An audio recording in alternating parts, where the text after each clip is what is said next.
जरा सोचिए, तब क्या होगा जब नदियां उल्टी तरफ बहने लगे। जरा सोचिए, तब क्या होगा जब गंगा को आगे बढ़ने का रास्ता ही न मिले।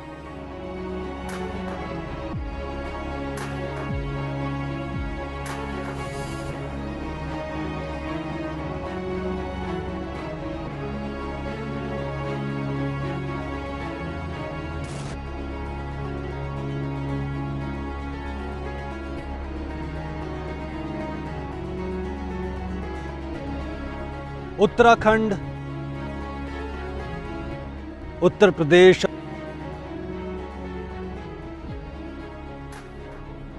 और बिहार का अपना सफर पूरा करके गंगा अब बंगाल में आ पहुंची है और इस वक्त हम खड़े हैं फरक्का में।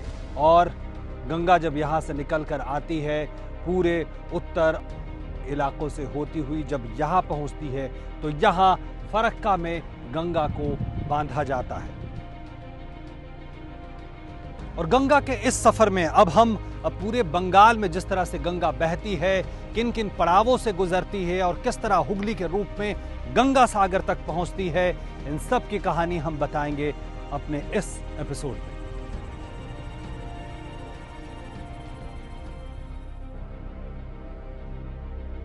गंगा के बीच में जो ये सूखा इलाका आप देख रहे हैं, दरअसल में ये सीधा सीधा प्रमाण है उस सिल्ट का जिसकी चर्चा हम लगातार करते रहे हैं। और फरक्का बैराज पे जो सबसे बड़ा इल्जाम लगता है वो यही लगता है कि इस जो फरक्का बैराज ने जो सबसे बड़ा अंतर पैदा किया है पिछले 30 से 40 सालों में, वो यही कि उसकी वजह से गंगा यहाँ से लेकर पटना तक के अपने पूरे सफर में जो है सिल्ट की समस्या के कारण उसकी गहराई कम हुई है। दूसरी तरफ जो मालदा का इलाका है वहां भारी मात्रा में कटा हुआ है, कई गांव के गांव बिल्कुल अब अस्तित्व नहीं है।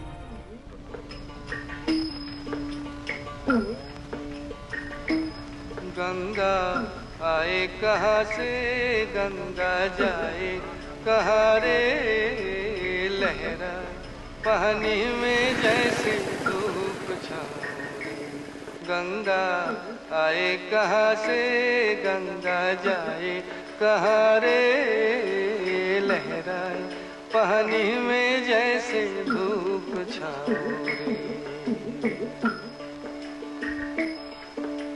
रात कारी फरक्का से चलते हुए अब हम आ पहुंचे हैं मालदा जिले में इस मरियाचक गांव में।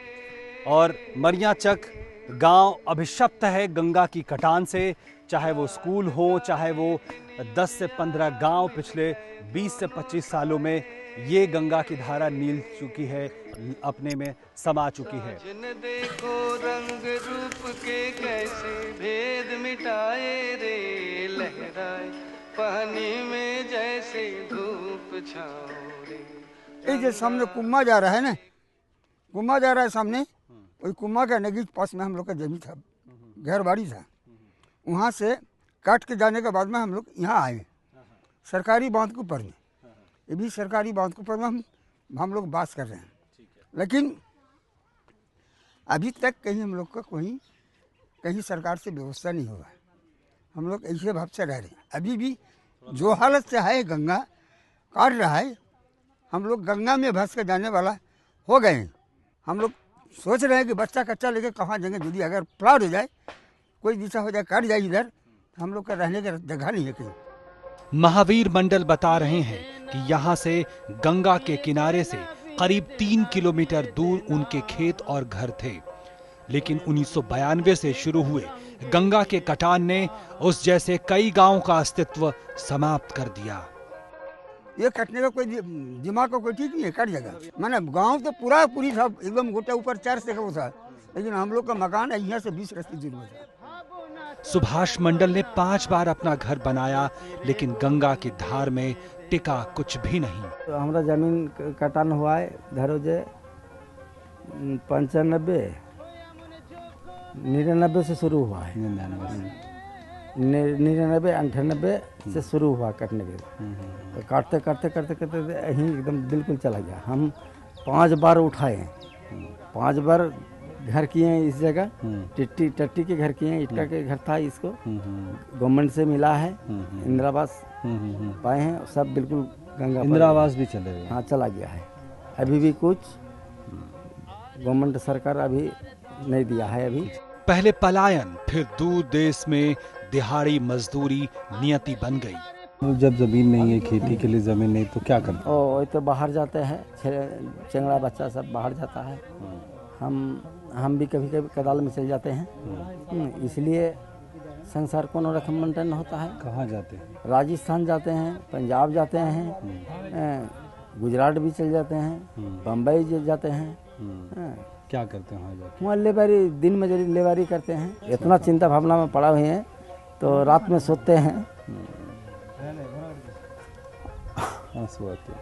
आंसू, इतना तकलीफ में हम लोग हैं, और क्या बोले। ये तय है कि स्कूल की ये इमारत जल्दी ही गिरेगी। बच्चों की पढ़ाई तो पहले ही बंद हो गई थी, लेकिन अब सवाल पेट का है। भविष्य का तो पता नहीं। मालदा का ही पंचाननपुर इलाका, जहां दर्जनों गांव पिछले 40 सालों में गंगा की कटान की भेंट चढ़ चुके हैं। 4 पंचायतें तो सरकार के नक्शे से गायब हो चुके हैं। सालों से इस विनाश लीला को सत्ता के ऊंचे गलियारे तक पहुंचाने की कोशिश करते केदार मंडल को फरक्का बैराज से बहुत शिकायतें हैं। प्रकृति के साथ लड़ाई में अब जीत नहीं सकेंगे। प्रकृति के साथ जो कुछ लेना है हमको, तो उसके साथ हमको चलना पड़ेगा उसी के तरीके से। फरक्का बैराज जब से चालू हुआ, गंगा का जो पुराना धारावाहिकता था उसका कुछ घटित आने लगा।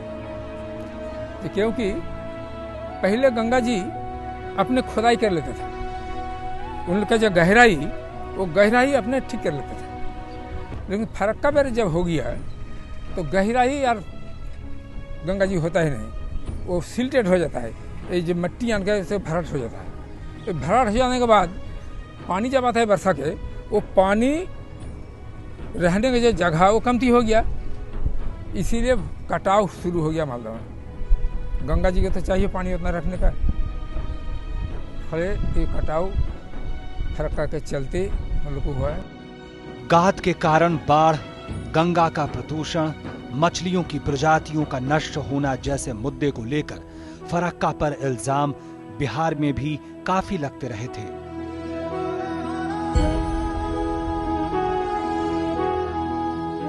नदी का सेडिमेंट कैरिंग का जो कैपेसिटी है, वो तो हम डाइवर्शन कर करके वो कैपेसिटी को ख़त्म कर रहे हैं। अब हरिद्वार से ही पानी निकाल के दिल्ली के लिए पानी भेजा जा रहा है। फिर जैसे ही हम नीचे आएंगे तो 1000 इरिगेशन कैनाल है। हम एक चीज़ कर सकते हैं कि हम सिंचाई करें, तो सेडिमेंट के बारे में हम जो लॉसेस है उसको हम दूसरे तरीके से कंपनसेट करें, या सेडिमेंट फ्लो करने के लिए जितना पानी चाहिए उतना को छोड़ दें, बाकी में हम सिंचाई के इंतज़ाम करें। फरक्का के निर्माण जो ये है कौशल टेक्निक, वो पहले गोड़ा में ही गलत है। 40,000 क्यूसेक पानी गंगा जी में है नहीं, कलकत्ता पोर्ट के 40,000 पानी दे सकता है। सबसे सब 98 में 22,000 क्यूसेक पानी गुजर चुका था। केदार मंडल का बनाया ये नक्शा ये बताता है कि बैराज बनने के बाद गंगा अपनी मुख्य धारा को छोड़ने को मजबूर हो गई। ये है 1921 का स्कीम। ठीक है। गंगा स्टेट था राजमहल से ऐसे ही। ओके, अच्छा। जब फरक्का बन गया, फरक्का जब बन गया, तब इधर तो इरोशन कर नहीं सकता है गंगा, इधर पहाड़ी अलग है। फिर हमारा नरम जगह जो मालदा का, इधर ढुकने लगा। कोसी रिवर पिछले 200 साल में 250 किलोमीटर वेस्ट में घुस गया। ब्रह्मपुत्र नदी बांग्लादेश में ऐसा ही 150-200 किलोमीटर वेस्ट में आ गया। तीस्ता पहले जो गंगा बेसिन में बहते थी, अब वो करीब 150 किलोमीटर ईस्ट में आके ब्रह्मपुत्र में जा गया। ये rivers are always dynamic because of the huge sediment load. अब वो सेडिमेंट लोड को हम नज़रअंदाज करके जो इंजीनियरिंग अपनाया, उस इंजीनियरिंग को फिर वही सेडिमेंट को इंटरनलाइज करना पड़ेगा। और वो जब तक हम वाटर पॉलिसी के साथ एक sediment policy of the reverse नहीं करेंगे, तब तक यही होता रहेगा। 1975 में कमीशन हुई फरक्का बैराज के बाद निचली गंगा का सफर शुरू होता है। हमारा सफर भी आगे बढ़ा। हम पहुंचे धुलिया।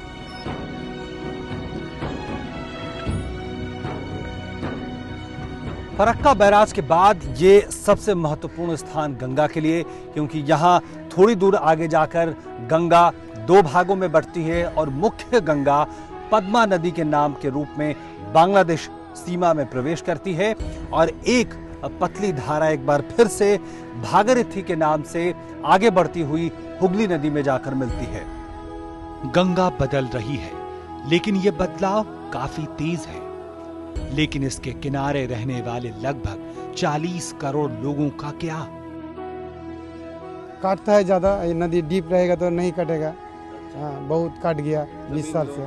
हाँ, बहुत चला गया। ये असली गंगा उधर है, ये तो काट काट के इधर आ गया टाउन पर। जो मिट्टी से गंगा भर गया है और बाढ़ आता है तो माने ज़्यादा आदमी को नुकसान पहुंचाता है। 10-20 साल पहले बहुत ज़्यादा मछली होते थे, अभी उस साल में मछली नहीं है। गंगा जी तो सूख गया है, जो पहले जो गंगा जी था वो गंगा जी नहीं है अभी। जो वर्षा में 2 महीना बारिश में पानी होता है, वर्षा में 2 महीने का पड़े 10 महीना कोई पानी नहीं होता है, सब बालू में ढेर पड़ जाता है। अगर जो गंगा में सब जो धरलो नीने लारी कचरा दुनिया के सामान पेड़ते हैं। और एक मुसीबत है कि हम लोग हर साल करते हैं, कुछ न कुछ जगह बैठ जाते हैं, वो करते ही है गंगा जी।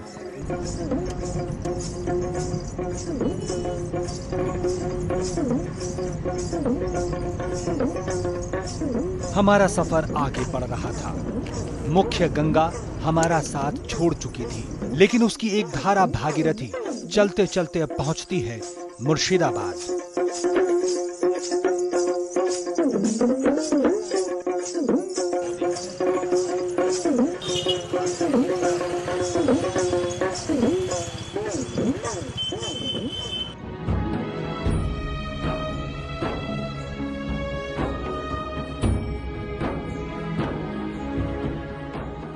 जानकार कहते हैं कि गंगा हिमालय से और रास्ते में जो जहरीले रसायन बटोरती है वो अपने किनारों पर जमा करती है, जो धीरे धीरे जमीन के पानी तक जा पहुंचता है। हरिहर पाड़ा के इस घर के 11 सदस्य हैं, जिसमें से 9 किसी न किसी तरह की बीमारी से जूझ रहे हैं। कारण वही आर्सेनिक वाला पीने का पानी।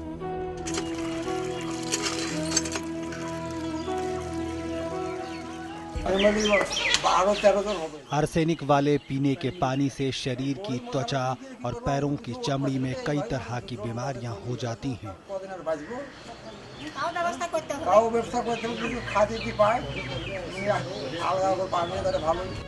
इस व्यक्ति के पिता को आर्सेनिक के जहर ने खा लिया। मास चारे आगे मारा गया ऑलरेडी। आर्सेनिक के कारण मेरे पिता के अलावा गांव के कई लोग मारे गए हैं। 20-25 তখন থেকে শুরু 50-56 মারা গেল। তো এটা আমার আব্বাই শুধু মারা যায়নি, এখানে অনেক লোক মারা গেছে গ্রামে। पानी की बार बार जांच कराई और इसका परिणाम जहर का सबूत देता है। आर्सेनिक की समस्या एक सामाजिक समस्या के रूप में सामने आ रही है, जो हरिहर पाड़ा इलाके में तेजी से फैली है। एक बड़ी समस्या स्वास्थ्य की सुविधा नहीं होना है। गंभीर बीमारी होने पर सीधे कोलकाता इलाज के लिए जाना पड़ता है, जो गरीबों के लिए काफी मुश्किल है। मुर्शिदाबाद के कुल 26 ब्लॉकों में से 24 में आर्सेनिक की मात्रा बहुत ही हानिकारक स्तर तक पाई गई है। यहाँ तक कि कई गांवों में लोगों की औसत उम्र घटकर महज 40 तक रह गई है।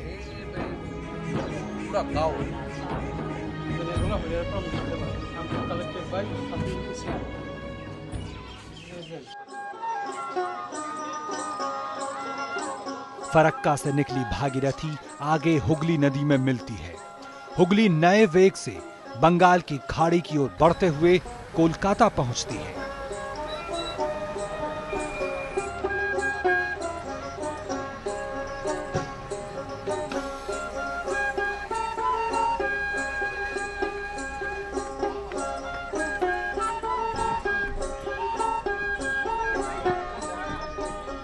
फरक्का बैराज के बाद जो लोअर गैंजेस यानी निचली गंगा का सफर शुरू हुआ था वो जारी है और अब हम हैं कोलकाता में। वो शहर जो इस नदी को कुछ लोग जहां हुगली कहते हैं तो कुछ वही पुरानी गंगा नदी के नाम से बुलाते हैं। लेकिन बदलाव इसमें नहीं हुआ है कि आस्था कितनी गहरी है, बल्कि वो लगातार जारी है जो हमने बड़े शहरों में देखा। गंदा पानी, गंदा नाला और फैक्ट्रियां, कल कारखानों से निकला गंदा पानी। लेकिन यहां बदला है गंगा का सफर। यहां से गंगा अपने आखिरी सफर पे निकलती है, क्योंकि यहां से लगभग 250 किलोमीटर दूर गंगा सागर है। लेकिन इस शहर की भी अपनी कहानियां हैं गंगा और हुगली से जुड़ी हुई। राजनीतिक एजेंडे में नदियां शायद ही कभी रही हों, लेकिन अगर व्यापार और गंगा के रास्ते व्यापार की संभावनाओं को टटोले तो शायद नदियों की बेहतरी का एजेंडा अपनी आप जगह पा सकता है। कुछ ऐसी ही कोशिश कर रहे हैं विष्णु सिंह, जो अपनी एक रिवर क्रूज के जरिए पर्यटकों को कोलकाता से हर साल बनारस तक की यात्रा कराते हैं।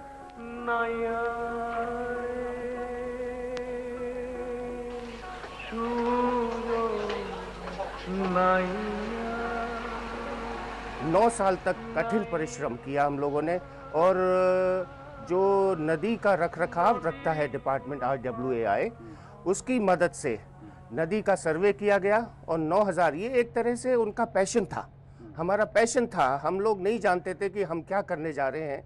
और नदी में जिस समय हमने ये पर्यटन और जहाज को ले गए, उस समय इंफ्रास्ट्रक्चर की बहुत कमी थी। पहले जब हम शुरुआत किए थे तो नदी में ऐसे था कि जहाज जा नहीं पा रहा था, तो हम लोग ग्राउंड होते थे, ये 8 दिन जो टूर था, हम लोग 10 दिन का टूर था, वो जा नहीं पाते थे। बीच में हम लोग 3 घंटा 4 घंटा ग्राउंडिंग होते थे, तो कोई डेजर का कोई डेजिंग का सिस्टम नहीं था, कोई हम लोग को ट्रक प्रॉपर्ली नहीं था जो टो करके ले सकता है, तो मेरा राडर टूट जाता था। तो इससे बहुत सारे प्रॉब्लम।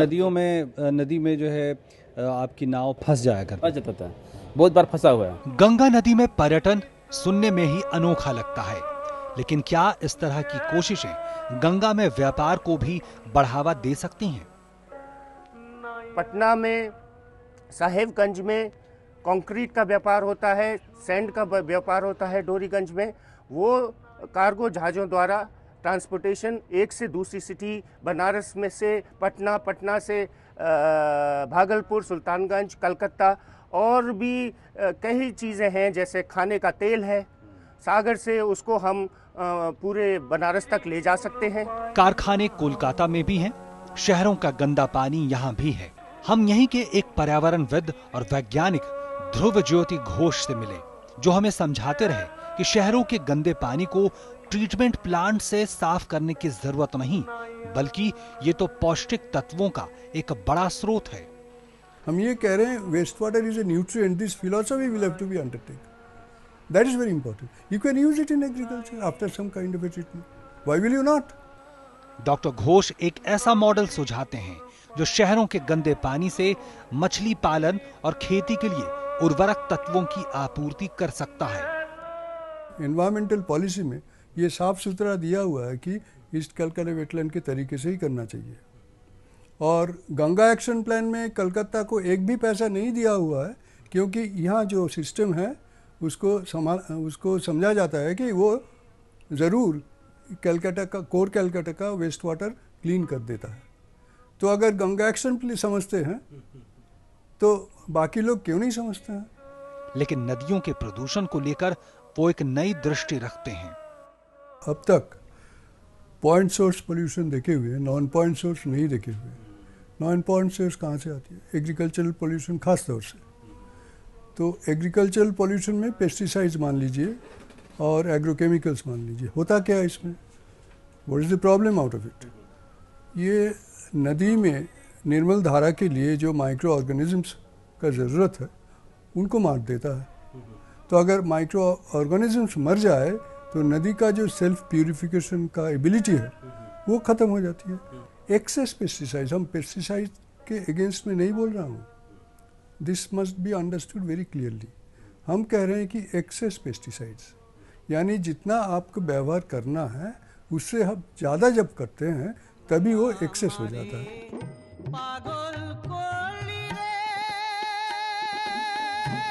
कोलकाता कुछ कुछ उम्मीद बंधाता हुआ लगता है, लेकिन अब वक्त था गंगा के सागर में मिलने का। ये नजारा हम भी देखना चाहते थे, लेकिन रास्ते में मशहूर डायमंड हार्बर ने हमें रोक लिया। यहां लगा कि हम किसी नदी को नहीं बल्कि समंदर से रूबरू हो रहे हैं।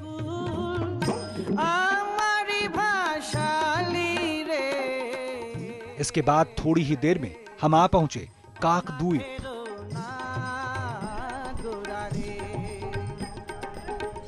पश्चिम बंगाल की मुख्य भूमि का आखिरी हिस्सा काकद्वीप इस समय हम जहां मौजूद हैं, और लगभग 4 किलोमीटर की दूरी के बाद गंगा सागर का वो सागर द्वीप है जहां पे गंगा समुद्र में मिलती है। और इसी के साथ साथ ये भी कहा जा सकता है कि ये जो गंगा की धाराएं जो धीमी होती हैं सागर के पास आकर, वो अपने पास इस सागर के मुहाने पर 125 से ज्यादा द्वीपों का दुनिया का सबसे बड़ा डेल्टाई क्षेत्र बनाते हैं, जहां सुंदरबन का इलाका है, जहां आदिवासी पाए जाते हैं और पाए जाते दुर्लभ रॉयल बंगाल टाइगर। गंगा यहां से जा रही है बंगाल की खाड़ी की ओर।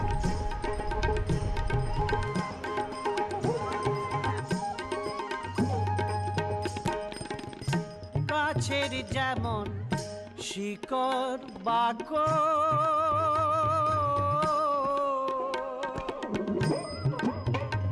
और स्टीमर के थोड़ी देर के सफर के बाद हम आ पहुंचे सागर द्वीप पर।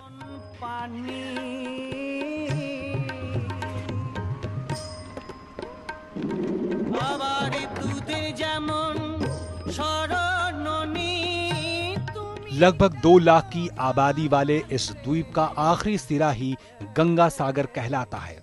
कपिल मुनि भगवान उनका 60,000 पुत्र राजा सागर का भस्म कर दिए। फिर राजा सागर आए, अरे महाराज हमारी घोड़ा हमारी ऐसा क्यों किए। फिर दिलीप आए, फिर वो कपिल मुनि भगवान ने कपिल मुनि भगवान ने फिर गंगा माँ का तपस्या हुआ। राजा सागर गंगा माँ को ब्रह्मा जी बोले गंगा माँ को तपस्या करा तब 60,000 पुत्र उद्धार होगा। भागीरथी का तपस्या सफल हुआ तो गंगा माँ का और राजा सागर का मिलान हुआ। ये संक्रांति के दिन खिचड़ी का त्योहार मनाते हैं आप लोग, इसी के कारण ये गंगा सागर तीर्थ कहलाता है।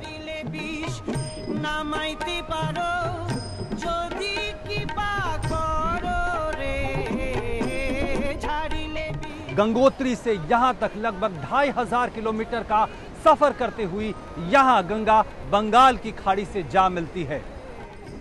कहते हैं यहाँ डुबकी लगाने वालों को 10 अश्वमेघ यज्ञ और 1000 गायों के दान के समान फल मिलता है, लेकिन आशीर्वाद देने वाली ये गंगा सागर भी अब खतरे में है।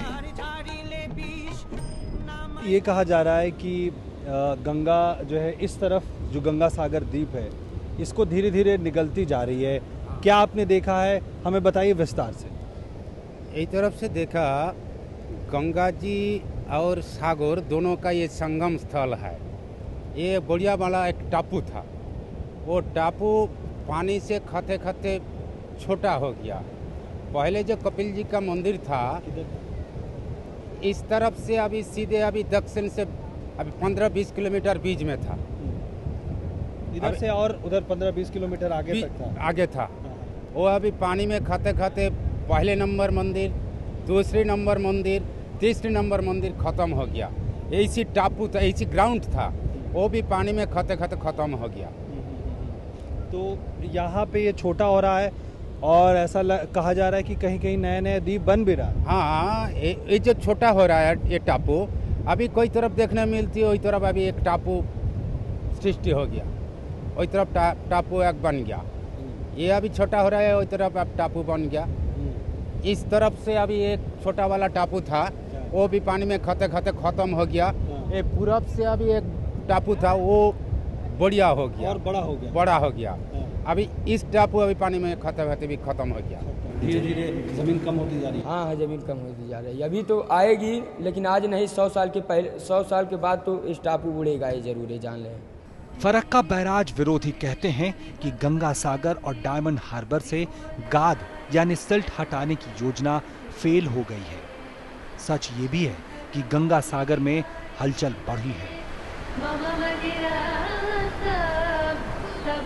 और गंगा यहाँ तक आते आते जो सवाल टिहरी से लेकर कानपुर से होते हुए वाराणसी, पटना, भागलपुर, कहलगांव, फरक्का, मालदा से होते हुई यहाँ तक जो सवाल गंगा हमसे पूछती है, यहाँ आकर वो सवाल बड़े हो जाते हैं। सवाल कि क्या जिस तरह से गंगा यहाँ गंगा सागर इस द्वीप को अपने में निगलती जा रही है, वो क्या सवाल पैदा करती है।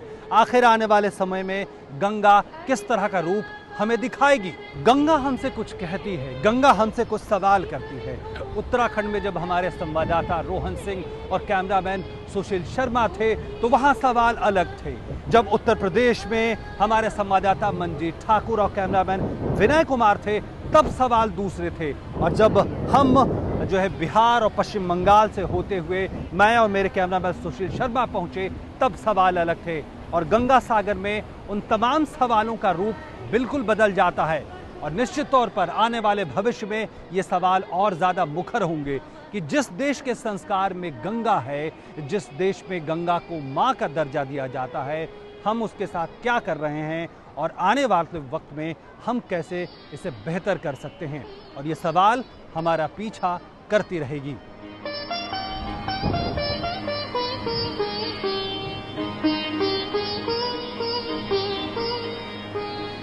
अलकानन्दे परमानन्दे कुरु करुणामयि कातरवन्द्ये तव तटनिकटे यस्य निवासः खलु वैकुण्ठे तस्य निवासः वरमिह नीरे कमठो मीनः किं वा